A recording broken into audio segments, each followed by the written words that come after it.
Greetings everyone, welcome back. Today we will resume our chapter from the topic where does photosynthesis take place.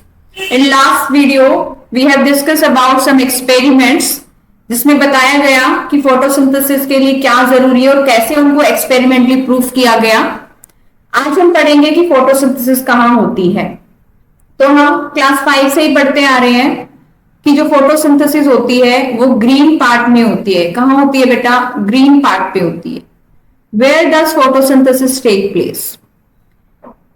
ये explain करने से पहले बेटा मैं आपको जो लीफ का एक सेक्शन है उसको एक्सप्लेन करना चाहती हूं कि कैसे लीफ के अंदर सेल्स अरेंज होती है और किस तरीके से उसके अंदर स्पेशल बॉडीज होती हैं और किस तरीके से क्या चीज होती है। तो देखो मैं सेक्शन ले रही हूं लीफ का, ठीक है। तो उसमें क्या होता है, इस तरीके से क्या होती है, ऊपर एपिडर्मिस होती है। क्या होती है बेटा? एपिडर्मिस।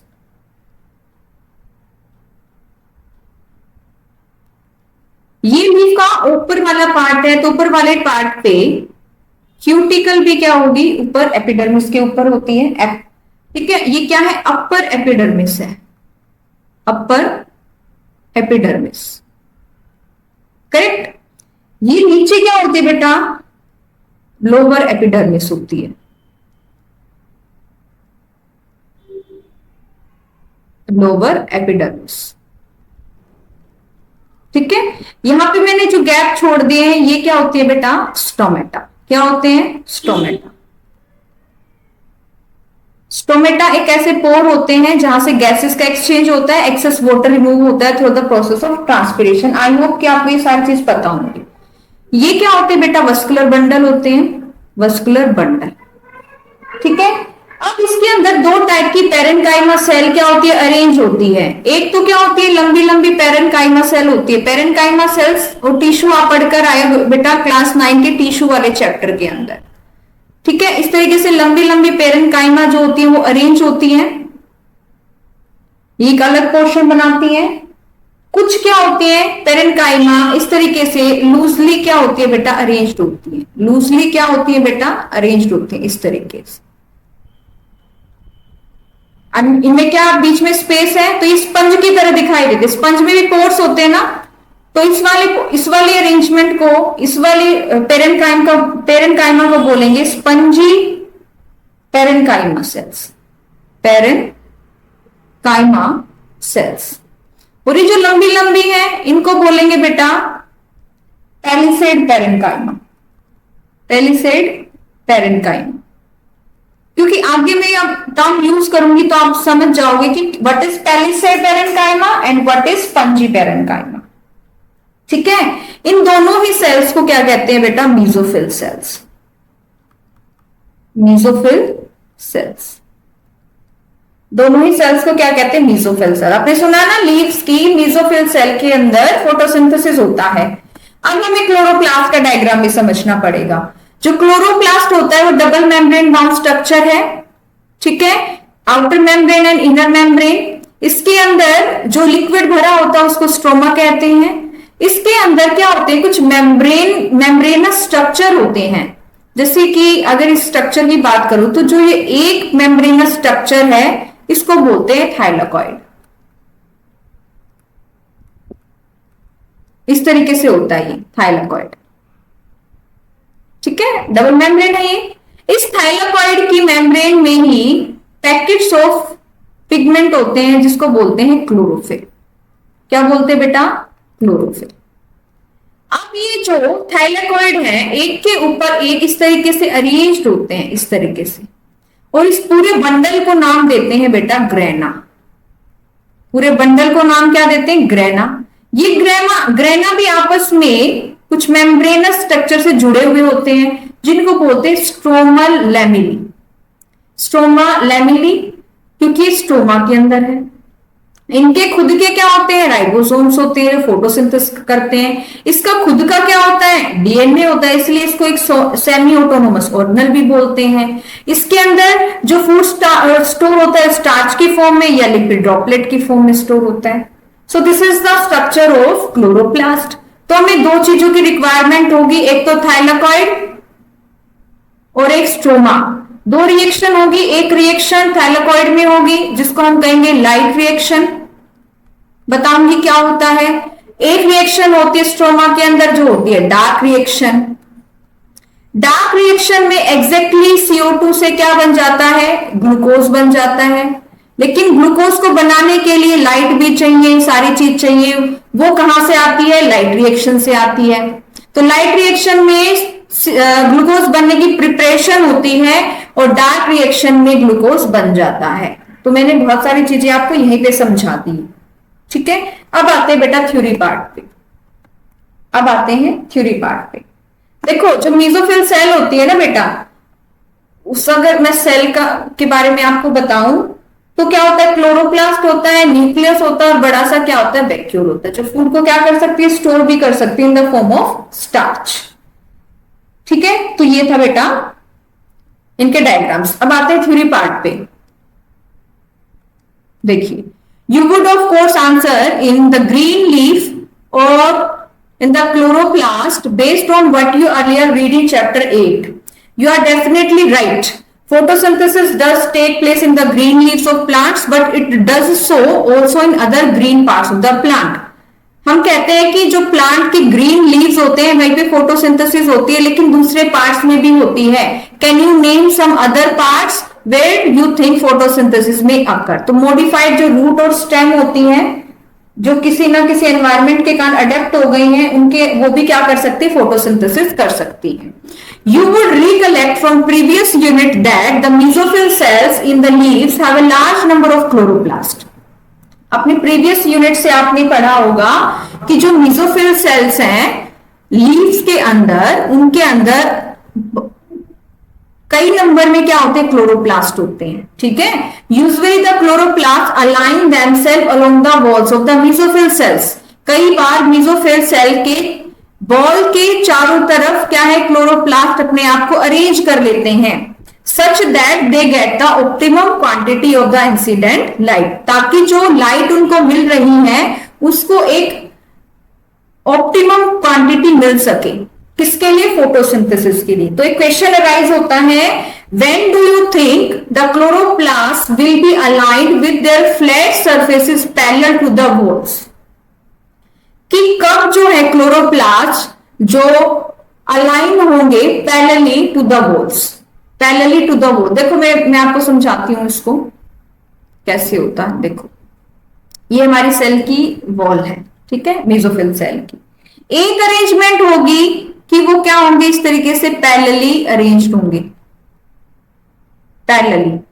और एक ऐसी होगी जिसमें वो क्या होंगे, परपेंडिकुलर होंगे, परपेंडिकुलर। ये पैरेलल है और ये परपेंडिकुलर है। तो ऐसा क्यों होता है, कैसे होता है ये? देखो क्या होता है बेटा, जब ऑप्टिमम लाइट नहीं मिलती है, कम लाइट मिलती है, स्ट्रेस की कंडीशन में क्लोरोप्लास्ट अपने आप को पैरेलली क्या कर लेते हैं, अरेंज कर लेते हैं। लेकिन जब हाई इंटेंसिटी होती है लाइट को, जब लाइट की हाई इंटेंसिटी होती है तब क्या है बेटा, वो अपने आप को परपेंडिकुलरली क्या कर लेते हैं, अरेंज कर लेते हैं, ठीक है। अगर हाई इंटेंसिटी, ये अरेंजमेंट क्यों होती है, क्वेश्चन अराइज होगा। हाई लाइट इंटेंसिटी क्या कर देती है, क्लोरोफिल मॉलिक्यूल को खराब कर सकती है, उसकी फोटो ऑक्सीडेशन करा सकती है, इसीलिए उनकी अरेंजमेंट कैसी हो जाती है, परपेंडिकुलर हो जाती है। अगर लो इंटेंसिटी है तो पैरेलली अरेंज होंगे, और अगर हाई इंटेंसिटी है तो वो परपेंडिकुलरली क्या होंगे, अरेंज होंगे, ठीक है।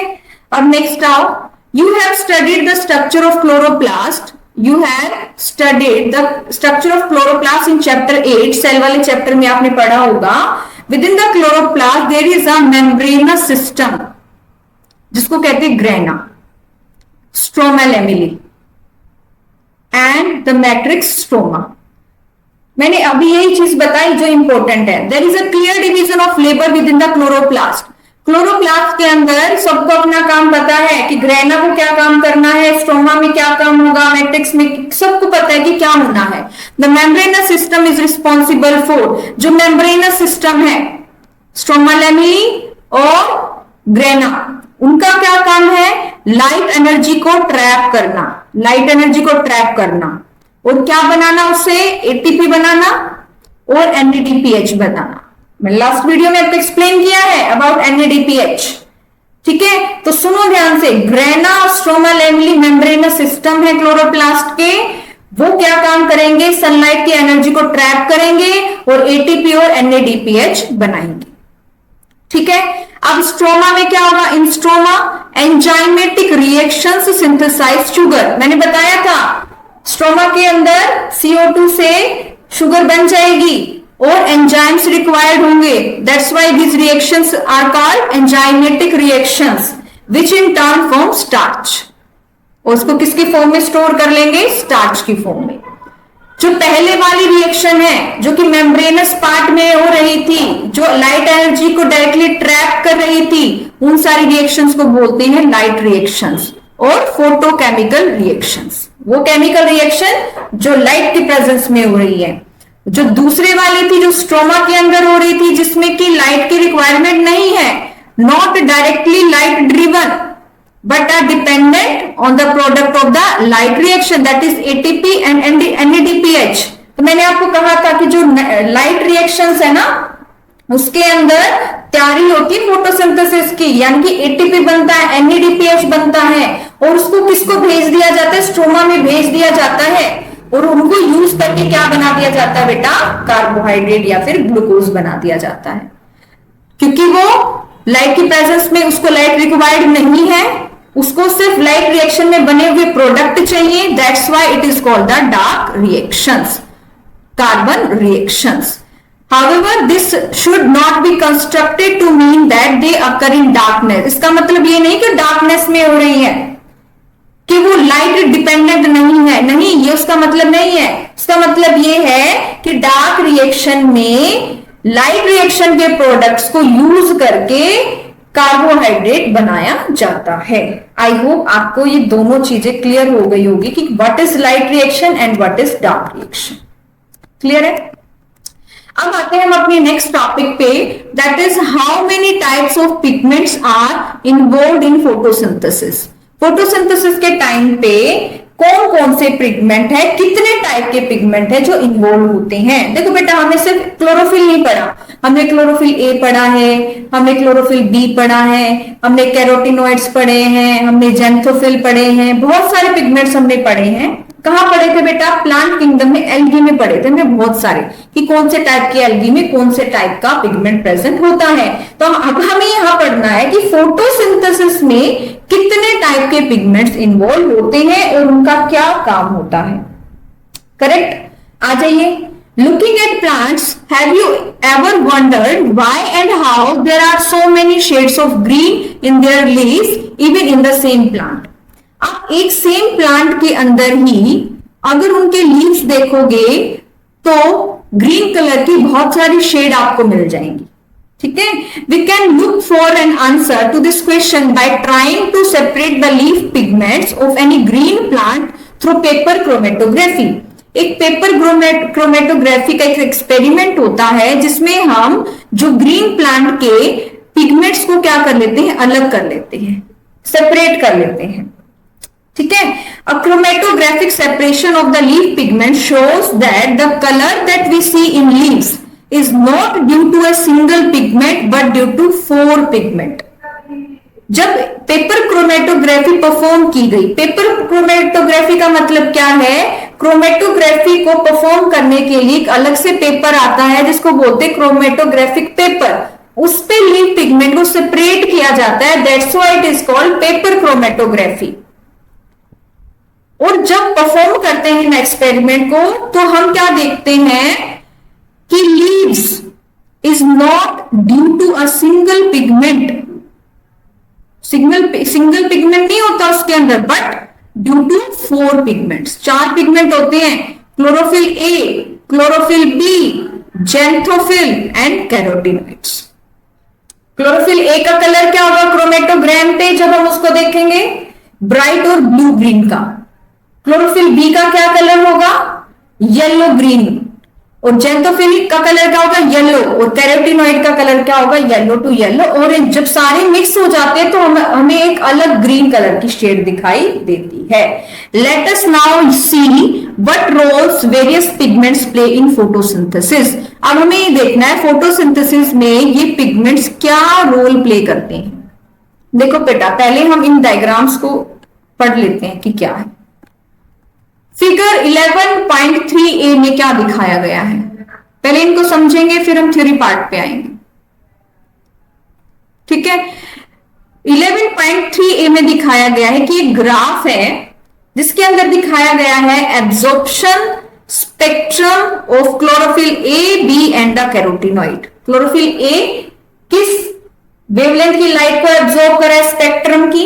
बी किसको कर रहा है, कैरोटीनॉइड। एक एक्सपेरिमेंट लास्ट वीडियो में मैंने एक्सप्लेन किया था कि जब प्रिज्म से एक मोनोक्रोमेटिक लाइट स्प्लिट करके की जाती है, उस पर क्लेडोफोरा पे फॉल की जाती है, तो ब्लू और रेड वेवलेंथ की लाइट पे सबसे ज्यादा फोटोसिंथेसिस होती है, क्योंकि उसके नीचे ही एरोबिक बैक्टीरिया इवोल्व हो जाते हैं, क्योंकि वहां से ऑक्सीजन निकलेंगे। जब क्लेडोफोरा फोटोसिंथेसिस करेगी और ऑक्सीजन को एरोबिक बैक्टीरिया यूज कर लेंगे। ठीक है, तो इस ग्राफ को हम देखते हैं। देखो, absorption of light by the chloroplast pigment, और यहां हमारे पास क्या है, पिगमेंट है। तो देखो, ये क्लोरोफिल बी का है, ये कैरोटीनॉइड का है, और ये क्या है, क्लोरोफिल ए का है। हमने देख लिया, इसको हम बाद में यूज करेंगे कि ये इस वेवलेंथ की लाइट को क्या कर रही है, एब्जॉर्ब कर रही है। देखो, ये इस वेवलेंथ की लाइट को एब्जॉर्ब करेंगी, जो यहां पर वेवलेंथ होगी। ठीक है, और ये क्या है, इस वेवलेंथ की लाइट को एब्जॉर्ब करेगा क्लोरोफिल बी। कैरोटीनॉइड दो करेगा, एक और दो। बाद में फिर क्लोरोफिल ए इस वेवलेंथ, यहां वेवलेंथ, इस वेवलेंथ की लाइट को क्या कर रहा है, और ये इस वेवलेंथ की लाइट को एब्जॉर्ब कर रहा है। तो हमारे पास कितने पॉइंट्स आए, देखो ये पॉइंट्स आए हैं। यहां पर क्या है, ज्यादा एब्जॉर्प्शन हो रही है, यानी कि यहां पे पिगमेंट ज्यादा एब्जॉर्ब कर रहा है। ठीक है, अब दूसरे फिगर में आइए। दूसरे फिगर में क्या बताया है, 11.3b graph showing action spectrum of photosynthesis. Action spectrum बता रहा है फोटोसिंथेसिस का, देखो। ठीक है, इसमें क्या है, रेट ऑफ फोटोसिंथेसिस, मतलब फोटोसिंथेसिस का रेट कहां पर ज्यादा बढ़ रहा है, और कैसे बताएंगे, जहां पर O2 ज्यादा रिलीज होगी। तो हमें एक पीक यहां मिली, एक पीक हमें यहां मिली, यानी कि इस वेवलेंथ पे क्या है, फोटोसिंथेसिस ज्यादा हो रही है और ऑक्सीजन क्या हो रहा है, रिलीज हो रहा है। ठीक है, थर्ड देखिए, figure 11.3c graph showing action spectrum of photosynthesis super imposed on the absorption spectrum of chlorophyll A. Chlorophyll A pigment का हमने क्या लिया है, एब्जॉर्प्शन स्पेक्ट्रम लिया, जो पहले फिगर में था उसको सुपर इम्पोज किया है किसके ऊपर, action spectrum of the photosynthesis पे, action spectrum of the photosynthesis पे। तो देखो, क्लोरोफिल ए वाला कौन सा है, ये जो आपको ब्लू कलर का दिखाई दे रहा है, इसको मैंने इसके ऊपर सुपर इम्पोज करके दिखाया है। तो देखो, ये जो पीक्स है ये मिल रही है 400 से 500 के बीच की वेवलेंथ पे मिल रही है। ये वाली पीक इसके साथ मिल रही है 600 से 700 के बीच में ये मिल रही है। ये क्या कंक्लूड करता है कि जो क्लोरोफिल ए का जो एब्जॉर्प्शन की जो जिस वेवलेंथ की लाइट को वो एब्जॉर्ब कर रहा है, उसी वेवलेंथ की लाइट को वो एब्जॉर्ब करता है, और एब्जॉर्ब करने के बाद वो जो फोटोसिंथेसिस रेट है वो भी क्या हो रहा है बेटा, बढ़ रहा है। ठीक है, अब थ्योरी पार्ट पे आते हैं। देखिए pigments are substances that have an ability to absorb light at specific wavelength। हर एक पिगमेंट एक स्पेसिफिक वेवलेंथ की लाइट को क्या करता है, एब्जॉर्ब करता है। वो पिक्स मैंने अभी दिखाई थी ना, पिक्स दिखा रही थी, यहां पर उसने उस वेवलेंथ को एब्जॉर्ब कर लिया है। Can you guess which is the most abundant plant pigment in world. तो क्लोरोफिल ए होता है बेटा जो मोस्ट अबंडेंट प्लांट पिगमेंट होता है वर्ल्ड के अंदर। Let us study the graph showing the ability of chlorophyll A pigment to absorb light of different wavelength. अभी मैंने आपको एक्सप्लेन कर दिया है। Of course you are familiar with the wavelength of the visible spectrum of light as well as the विबग्यो। ठीक है, आप फैमिलियर हो स्पेक्ट्रम की वेवलेंथ की, यानी कि किसकी वेवलेंथ कम होती है, किसकी ज्यादा होती है। फ्रॉम फिगर 11.3a जो मैंने सारे पिगमेंट्स की आपको दिखाई थी, can you determine the wavelength at which chlorophyll A shows the maximum absorption. तो वहां पर मैंने आपको शो किया था 400 से 500 के बीच में, 600 से 700 के बीच में एक मैक्सिमम 2 पीक वो शो करता है जहां पर वो उस पर्टिकुलर वेवलेंथ की लाइट को एब्जॉर्ब कर रहा है। Does it show another absorption peak at any other wavelength too. यहाँ पर 2 जगह उसने दिखाई थी, एक बार यहां दिखाई है और एक यहां पर दिखाई है उसने 2 पीक। तो दो जगह पर 2 टाइप की वेवलेंथ को वो एब्जॉर्ब कर रहा है।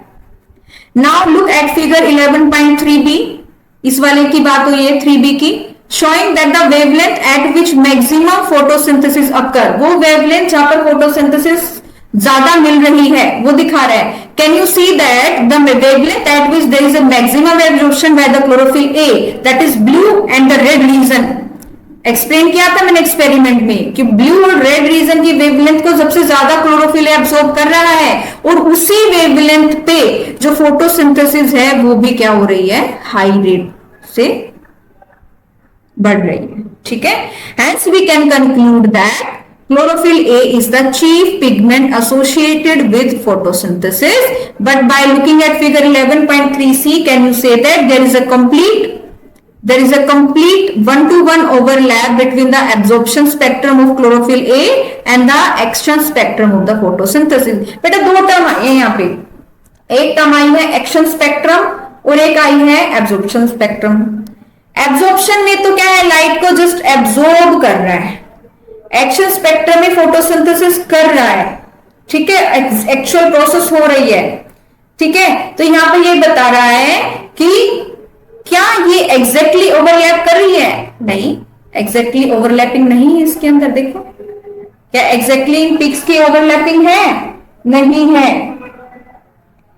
The absorption spectrum of chlorophyll does not exactly overlap with the action spectrum of photosynthesis. This is because other than chlorophyll A, there are other pigments that are also involved in the photosynthesis. क्योंकि chlorophyll A के अलावा भी दूसरे pigment होते हैं जो photosynthesis में involve होते हैं। तो क्या रीजन है, other than chlorophyll A, some other pigments are also present जो फोटोसिंथेसिस में इन्वॉल्व होते हैं। तो इसका क्या ही आंसर हो जाएगा बेटा। ठीक है, अब नेक्स्ट पैराग्राफ पे आइए। These graph together show that most of the photosynthesis takes place in blue and red region of the spectrum. Some photosynthesis does take place at other wavelengths of the visible spectrum. तो most of जो photosynthesis की reactions process हो रही है वो blue और red region में हो रही है, लेकिन दूसरी वेवलेंथ पे भी कुछ फोटोसिंथेसिस जो है वो परफॉर्म होती है। Let us see how this happens, देखते हैं कैसे होता है। दो chlorophyll is major pigment responsible for the trapping light, पता है ये भी, लेकिन थाइलेकॉइड के जो दूसरे पिगमेंट भी होते हैं, थाइलेकॉइड की मेम्ब्रेन में क्लोरोफिल के साथ साथ दूसरे पिगमेंट भी होते हैं, that is chlorophyll B, xanthophyll and carotenoids, जिनको क्या बोलते हैं, एसेसरी पिगमेंट्स। एसेसरी पिगमेंट्स मतलब जो फोटोसिंथेसिस में हेल्प कर रहे हैं, डायरेक्टली पार्टिसिपेट नहीं कर रहे हैं, जस्ट हेल्प कर रहे हैं। Also absorb light and transfer the energy to chlorophyll A. देखो क्या हो रहा है, एग्जैक्टली समझो कि सिनेरियो क्या है। हमारे पास क्लोरोफिल बी है, ज़ैंथोफिल है, कैरोटीनॉइड है, क्लोरोफिल ए है। क्लोरोफिल ए तो एब्जॉर्ब कर ही रहा है रेड और ब्लू वेवलेंथ, ब्लू लाइट को। ये क्या कर रहे हैं, दूसरी वेवलेंथ की लाइट को एब्जॉर्ब करके ए को दे रहे हैं। That's why they are called the accessory pigments. Indeed, they not only enable a wider range of wavelength of incoming light to be utilized for photosynthesis, but also protect chlorophyll A from the photooxidation. ये ना ही सिर्फ दूसरी wavelength की light को absorb करके chlorophyll A को दे रही हैं, बाकी ए को क्या कर रही हैं, प्रोटेक्ट भी कर रहे हैं। क्या कर रहे हैं, प्रोटेक्ट भी कर रहे हैं फोटो ऑक्सीडेशन से। फोटो ऑक्सीडेशन, अगर हाई वेवलेंथ की लाइट आई तो क्लोरोफिल को खराब कर देगी, ऑक्सीडाइज कर देगी उसको। ठीक है। तो फोटो ऑक्सीडेशन से भी ये जो पिगमेंट्स है, ससरी पिगमेंट्स, उसको प्रोटेक्ट करते हैं। तो ये रोल है बेटा किसका, पिगमेंट्स का। यहां पर मैं कुछ एक चीज और आपको बताना चाहती हूं, इसके अंदर पिगमेंट्स के बारे में कुछ थोड़ा सा एक्स्ट्रा आपको बताना चाहती हूँ, प्लीज देखिएगा। Do we have some space? We have to make space. Yes, we will make here. तो पिगमेंट्स के बारे में मैं थोड़ी सी और आपको जानकारी देना चाहती हूँ, कई बार पेपर में पूछ लिए जाते हैं बेटा। मैं यहां पर आपको बताऊंगी क्लोरोफिल के स्ट्रक्चर के बारे में, क्लोरोफिल के स्ट्रक्चर के बारे में बताऊंगी। तो ध्यान से सुनना बेटा, ध्यान से सुनना, ठीक है। देखो, क्लोरोफिल का जो स्ट्रक्चर होता है बेटा, उसके अंदर दो चीजें होती हैं, एक होता है हेड और एक होती है टेल, जैसे कि फोस्फोलिपिड की होती है। हेड को बोलते हैं पोर फायरिंग हेड, क्या बोलते हैं इसको, पोर फायरिंग हेड बोलते हैं। और टेल को क्या बोलते हैं, फाइटो साइड चेन। तो दो चीजें होती हैं। पोरफायरिन हेड की अगर मैं बात करूं बेटा, पोरफायरिन हेड की बात करूं तो इसमें 4 टेट्रा पाइलोरिक रिंग होती है, 4 रिंग होती है बेटा हेड के अंदर। कितनी होती है, 4 रिंग होती है बेटा इसके अंदर, ठीक है। और उन रिंग्स को क्या बोलते हैं, पायरोल रिंग। पायरोल स्ट्रक्चर की रिंग होती है, केमिस्ट्री में आपने पढ़ा होगा 1 to 4। एक 5th रिंग भी होती है, 4 तो पायरोल रिंग हो गई, एक 5th और रिंग होती है जो होती है साइक्लो पेंटानोन रिंग। क्या होती है, साइक्लो पेंटानोन रिंग होती है। तो 5 रिंग हो गई, 5 रिंग हो गई बेटा। तो हेड के अंदर ये रिंग्स होती हैं। जो पायरोल रिंग की एक रिंग होती है ना बेटा, इन 4 पायरोल रिंग में से, 4 पायरोल रिंग में से एक जो रिंग होती है उसमें एक आर ग्रुप प्रेजेंट होता है, एक आर ग्रुप प्रेजेंट होता है। अगर ये आर ग्रुप एक मिथाइल ग्रुप है तो वो क्या होगा, क्लोरोफिल ए। अगर वो आर ग्रुप एक एल्डिहाइड ग्रुप है तो क्या होगा, क्लोरोफिल बी, ठीक है। और ये आर ग्रुप कौन सी रिंग पे होता है, 2nd नंबर की रिंग पे होता है। कौन से कार्बन पे होता है, कार्बन नंबर 3rd पे होता है। तो मेरे को सिर्फ ये चीज आपको क्लियर करनी थी। पोरफायरिन हेड में 4 पायरोल रिंग होती है, एक साइक्लो पेंटानोन रिंग होती है। 4 रिंग में से जो 2nd नंबर वाली रिंग होती है उसके कार्बन नंबर 3rd पे एक आर ग्रुप होता है। अगर वो आर ग्रुप मिथाइल है तो क्लोरोफिल ए है, और अगर आर ग्रुप जो है वो एल्डिहाइड ग्रुप है तो वो क्या है बेटा, क्लोरोफिल बी है। फिर अगर हम फाइटो साइड चेन की बात करें, इस साइड चेन के अंदर बेटा 20 कार्बन होते हैं। कितने कार्बन होते हैं, 20 कार्बन, ठीक है। So this is all about the chlorophyll, correct. तो अगर डिफरेंस आ जाए तो आप बता सकते हैं कि क्लोरोफिल ए में जो आर ग्रुप होता है वो मिथाइल ग्रुप होता है, और बी में क्या होता है बेटा, एल्डिहाइड ग्रुप होता है। क्लियर है? तो आज इतना ही। नेक्स्ट वीडियो में हम नेक्स्ट टॉपिक से स्टार्ट करेंगे। Till then study line by line, तभी आपको सारी चीजें क्लियर हो पाएंगी। और एनसीईआरटी की एक एक लाइन, एक एक वर्ड बहुत ही ज्यादा इंपॉर्टेंट है। Till then keep studying, keep growing.